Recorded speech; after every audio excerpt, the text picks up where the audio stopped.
Hi, my name is Michael Hankerson with Hankerson Teen Luxury Division. One of my favorite family traditions on Christmas Eve is baking pecan pies with my daughters Jennifer and Kennedy to share with family and friends.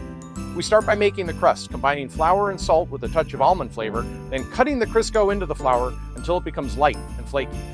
A little cold water brings it together, the dough is rolled out, placed into the pie plates, brushed with egg white, and lightly dusted with cinnamon. For the filling, caro syrup, sugar, vanilla extract, and almond flavor are brought to a slow boil. Then butter is added and melted in. With the mixer running at a steady medium speed, the eggs are carefully added so they blend smoothly without cooking.